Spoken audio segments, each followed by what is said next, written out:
अस्सलाम वालेकुम दोस्तों, आप तमाम देखने और सुनने वालों को दिल से खुशामदीद करता हूँ।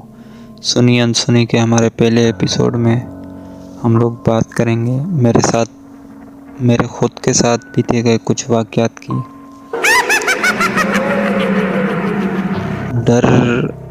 डर का नाम तो आप लोगों ने सुना होगा। डर क्या चीज़ होती है? डर एक ऐसी चीज़ है जो इंसान खुद पालता है। अगर आप लोग डरोगे नहीं तो इंशाल्लाह आप लोगों को कभी भी कोई भी डराने की कोशिश नहीं करेगा। और जिन्नात और आसे ये चीज़ें उन्हीं लोगों को डराती हैं जो डरते हैं। जो लोग नहीं डरते उनसे उनका क्या लेना देना। वो कुछ नहीं करते, कुछ नहीं बोलते। हाँ, अगर मैं डरूँगा, मैं घबराऊँगा तो लाजमी मुझे डराएंगे। तो आज हम कुछ ऐसे ही वाक़यात की बात करेंगे जो मेरे ख़ुद के साथ बीते गए हैं। और इंशाल्लाह मैं कुछ भी इसमें चेंजिंग नहीं करूँगा। जो रियल वाक़या होगा वही मैं शेयर करूँगा आप लोगों के साथ।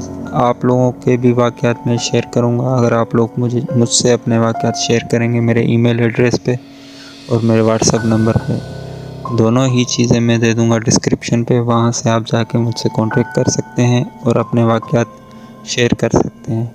और हाँ, वाक़यात रियल होने चाहिए। कोई भी फेक वाक़या मैं शेयर नहीं करूँगा। जैसे कि कोई कहता है कि भाई रूह होती है, रूह मुझे तंग करती है, ऐसा कुछ नहीं होता है। अल्लाह ताला ने कुरान शरीफ में और हदीस में हुज़ूर पाक ने फरमाया है, लिख दिया गया है कि भाई रूह नहीं होती है, जिन्नात होते हैं। जिन्नात एग्जिस्ट करते हैं। जिन्नात एक मखलूक है, बाकी रूह नहीं होती है। कोई भी भाई, कोई भी बहन अगर ये कहेगा कि रूह होती है तो वो फेक है। हाँ, आपके प्यारों की शक्ल में आपके प्यारों की, आपके अजीज़ों की शक्ल में आके आपको तंग करते हैं, वो एक अलग बात होती है। जिन्नात किसी का भी रूप ले सकते हैं, चाहे वो कोई भी हो। तो बढ़ते हैं आज के वाक़यात की तरफ। ये वाक़या है आज से कोई 7 साल पहले की बात है, 2015 की बात है। हम लोगों ने एक घर लिया था कराची में, मनगोट में। घर पूरा पैक था, मतलब जैसे एक बंद घर होता है जिसमें हवा क्रॉस नहीं करती किसी भी जगह से, ऐसा एक घर था। लेकिन घर अच्छा बना हुआ था। उस घर में मेन गेट था। मेन गेट से एंटर होते थे तो उल्टे हाथ पे लेफ्ट हैंड पे एक सीढ़ी थी। सीढ़ी के साथ दीवार लगी हुई थी। उसी दीवार के साथ सीढ़ी को दरवाज़ा भी लगा हुआ था। तो दरवाज़ा हम लोग बंद करते थे तो पूरा पैक हो जाता था घर। कहीं से भी इंटर होने की दूसरी जगह नहीं होती थी सिवाय मेन गेट के। मेरे साथ अक्सर ये होता था। अच्छा, हम लोग 2 जने रहते थे उस घर में। एक मैं रहता था और दूसरा मेरा भाई रहता था, बड़ा भाई। मेरे साथ अक्सर ये होता था कि मैं जब भी रात के टाइम घर में एंटर होता था, जाके अंदर बैठता था, अपनी पॉकेट से चीज़ें निकालता था, जेब से वॉलेट निकालता था, मोबाइल निकालता था, चीज़ें निकाल के रखता था। जैसे ही रखता था लाइट चली जाती थी। अब आप लोग खुद सोचें, एक ऐसा घर, कहीं से भी कोई रोशनी नहीं आती हो और अचानक अगर लाइट चली जाए और कमरा भी बहुत दूर था वहाँ से, तकरीबन कोई 20-25 फुट के दूरी पर था कमरा। तो मैं जैसे ही कमरे में एंटर होता था, कमरे में बैठता था, लाइट चली जाती थी। लाइट जाते ही मेरे रोंगटे खड़े हो जाते थे, ऐसी हालत होती थी। और बहुत मैं डरता था, बहुत। उसके बाद एक बार क्या हुआ कि हम लोग कमरे में बैठे हुए थे, टीवी देख रहे थे। मैं था, मेरा भाई था बड़ा। रात का टाइम था, कोई 1 बजे का टाइम होगा। 1 बजे का टाइम था। हम दोनों टीवी देख रहे थे, बैठे हुए थे कमरे में। अच्छा, कमरे की लाइट भी ऑन थी। आराम से बैठ के हम लोग टीवी देख रहे थे। इतने में मुझे नींद आई, मैं सो गया। मेरा भाई टीवी देख रहा था। थोड़ी देर के बाद मेरी आँख खुली। 10 या 15 मिनट के बाद मेरी आँख खुली। मैंने उठ के देखा कि मेरा भाई वैसे ही बैठा हुआ है, टीवी देख रहा है। फिर से मैं सो गया। अब की बार जब मैं सोया तो मुझे एक ख्वाब आया। ख्वाब में मैंने देखा कि वैसे ही उसी कमरे में हम लोग बैठे हुए हैं, वही घर है और वही पोजीशन है, हर चीज़ वही है। इतने में एक औरत की आवाज़ आती है, क्या कर रहे हो तुम लोग यहाँ पे? उस औरत ने कहा। मेरे भाई ने कहा कि हम लोग बैठे हुए हैं, टीवी देख रहे हैं, आप कौन हो? उस औरत ने कहा कि तुम लोग मुझसे पूछने वाले होते कौन हो कि मैं कौन हूँ? तुम लोग किसकी इजाज़त है यहाँ पे बैठे हो? मेरे भाई ने बोला हम लोग रेंट देते हैं, किराया देते हैं। तो उस औरत ने कहा किसको किराया देते हो? तो मेरे भाई ने कहा फलां बंदे को देते हैं जिससे हमने घर लिया है रेंट पे। उस औरत ने कहा कि मुझसे लेन देन रखा करो और इस घर की मालिक मैं हूँ, मुझसे पूछे बिना आप लोग नहीं रह सकते यहाँ पे।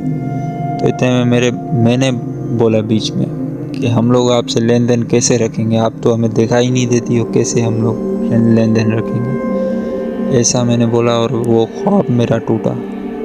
जैसे ही मेरा ख्वाब टूटा तो मैं लेफ़्ट साइड के तरफ करवट करके सोया हुआ था। जैसे ही मेरी आँख खुली, ख्वाब टूटा, मेरा आँख खुली, जैसे ही आँख खुली मैंने देखा एक वजूद मेरे ऊपर खड़ा हुआ है, बिल्कुल काला, एक काला बिल्कुल वजूद मेरे ऊपर खड़ा हुआ है और वो मुझे घूरे जा रहा है। मतलब मेरे ऊपर खड़ा हुआ है, कोई चीज़ मेरे ऊपर खड़ी हुई है और उसी वक्त मुझे स्लिप पैरालिसिस हो गया और मैं सब कुछ देख रहा था लेकिन हिल नहीं पा रहा था, बिल्कुल सुन्न हो गया।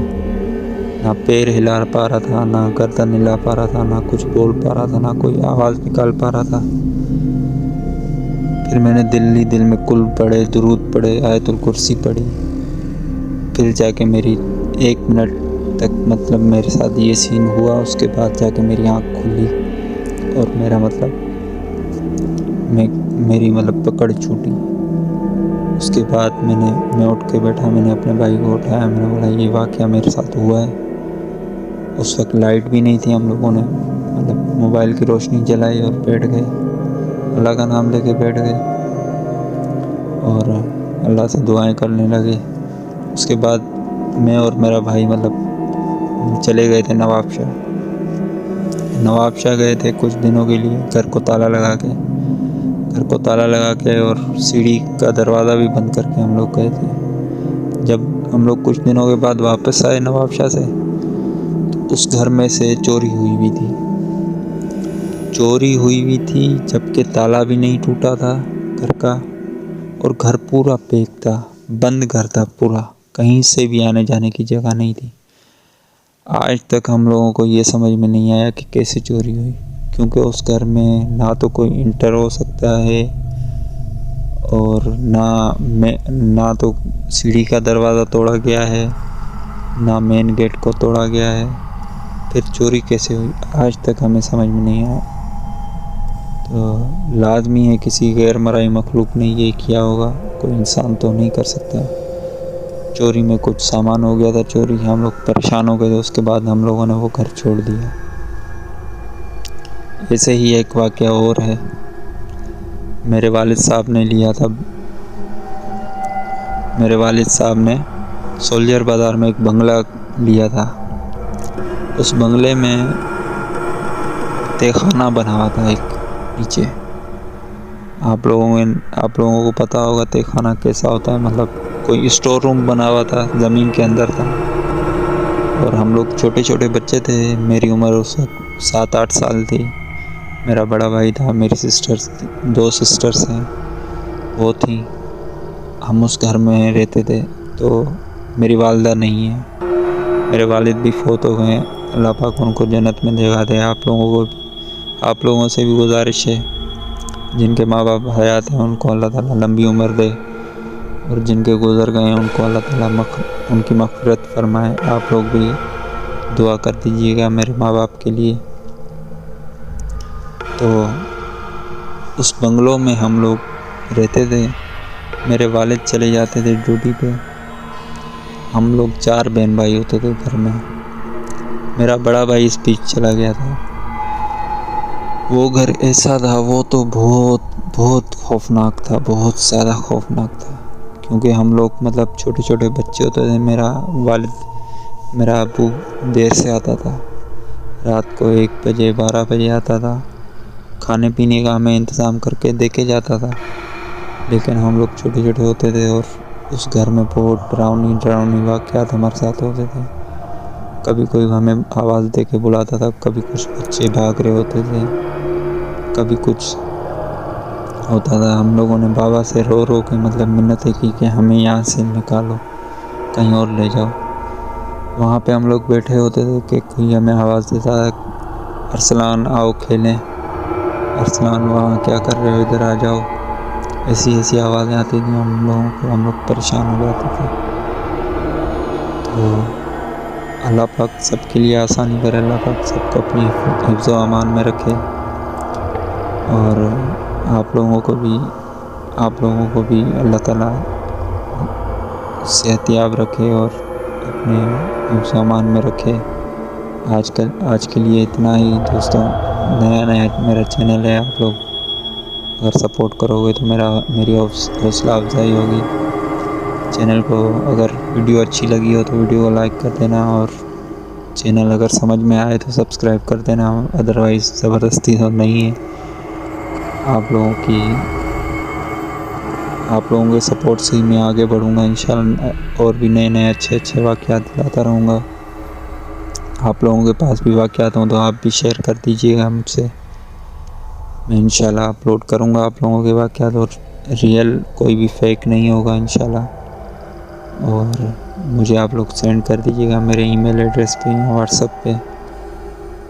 खुश रहिएगा, आबाद रहिएगा। मिलते हैं अगली वीडियो में इंशाल्लाह। अल्लाह हाफ़िज़।